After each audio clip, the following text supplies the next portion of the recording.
Hello, Olu again, nuggets of wisdom, another teachable moment. Let's get it.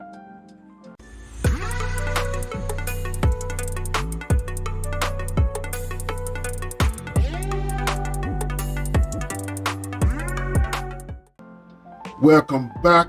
While at it, please like, share, hit the notification bell for new content.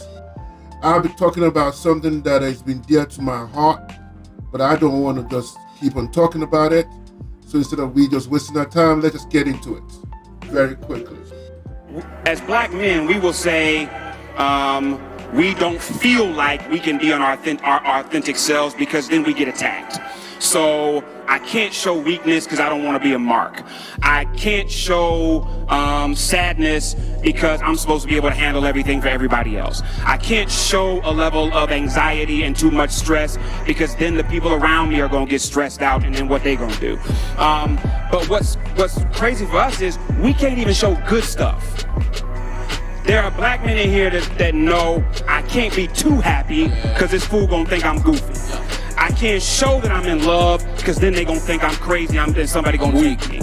I can't be overly excited because I gotta act like I've been there before. So when you're suppressing both negative feelings and positive feelings, we have actually said that to be a black man, you gotta be stoic.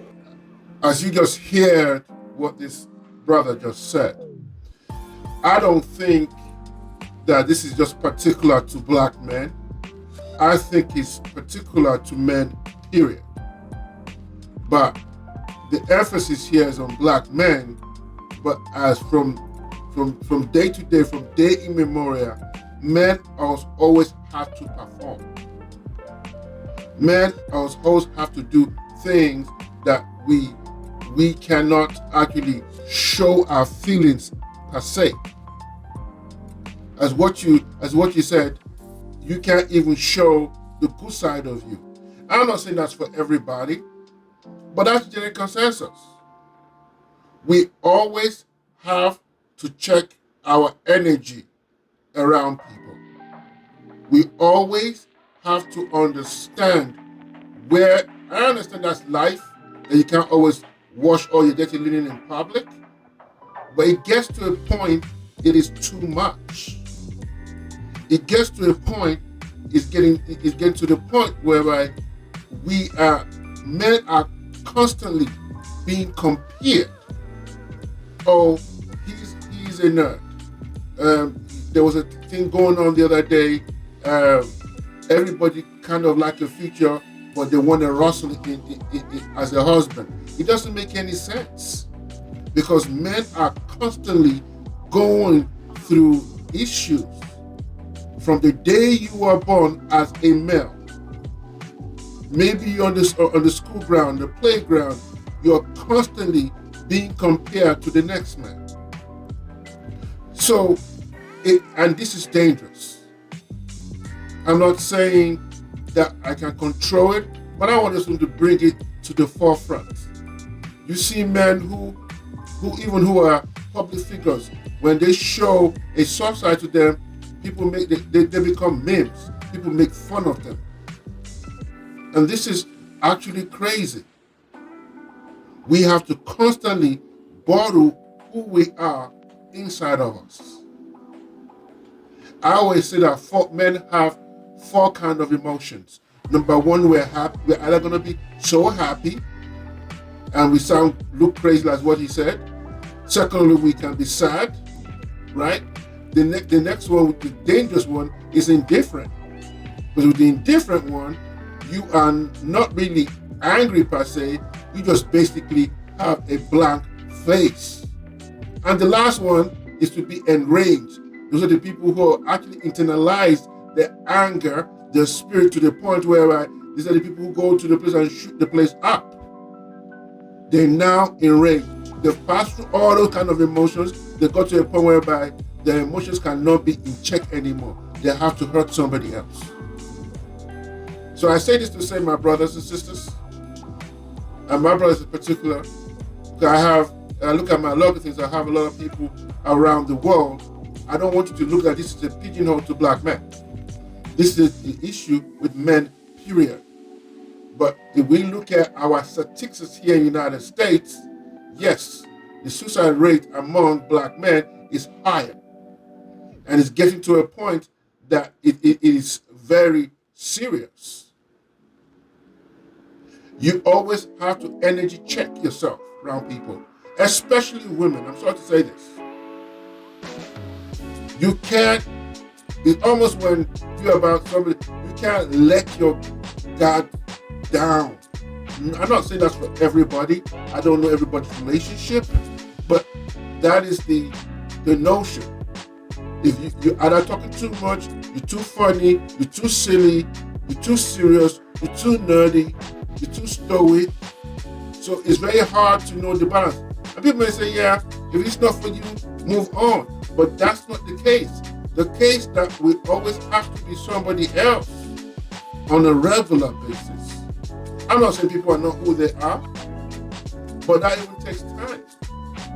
You know, when I hang around, I have a lot of young, I call them my youngins, like my sons that walk with me, and I can sense when a 20-year-old are insecure because I can see myself in them. I can see my 19-year self in them, what they're going through, how they're processing things. Maybe they spoke to a girl, broke their heart, and you may not know that really hurts men so much. They may not tell you what's inside their mind. They keep it to themselves. They mask it. So what we're going to do about this, brothers? This is actually crazy. Where do we get to a point that we're not suffering in silence? Where do we get to a point that we're not masking how we feel? I was reading an article very lately today. This has led to a lot of suicide. I will put this statistic mostly in the black community. He said, people know that the level of suicide has rose to 122% in 2023. Because what we are doing, we are constantly comparing ourselves to other men. Or we're doing it in a way that he is the alpha. That one is a beta. He is a simple, whatever label you want to put on it. So this is a problem. When I remember a lot of things, men, it's all like we're constantly playing a chessboard. We have to constantly see, that is, I'm not angry, I'm not complaining me being a man. I'm just pointing out the obvious. That how many of us who have not figured out this thing that they call life? How many of us are struggling with low self-esteem? How many of us, even guys in our 40s and 50s, who are still trying to grapple who they are? And people say, oh, if you don't know who you are at this age, no, because societies keep on, but you have to make a considered effort for you to understand, this is who I am, this is where I'm going to stay, and no one's going to move me on my lane. But that's not always easy. It isn't always easy with the conditioning in society, with the matrix attitude that is going on. So what am I saying here? Brothers, I want you, this is my advice to you today, get off this performance treadmill. I say it again, get off this performance treadmill.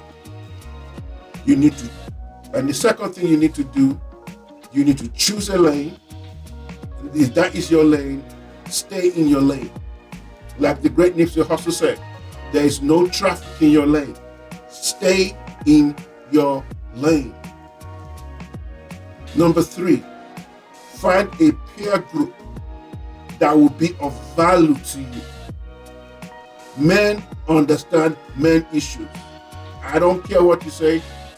Sometimes my mother, and my mom, my sister, may not even understand what I'm going through as a man. I cannot even explain it to the next person. This is how hard this thing called masculinity. This is how hard is this called manhood it is. Sometimes I can't even explain it to my closest people. It doesn't mean they don't love me. It just means I can't explain my feelings as a man. And if I'm in my 50s, if I struggle sometimes, I imagine what my youngins, my sons, people in my 20s, my cousins, all these young men, what they're going through. Because you have to constantly prove who you are. Brothers, get on the performance treadmill. Stay in your lane. Lastly, get a peer group, a men group that will support your dreams, your aspirations, and get you off the depression life. It's always a game, man. Quick, teachable moment.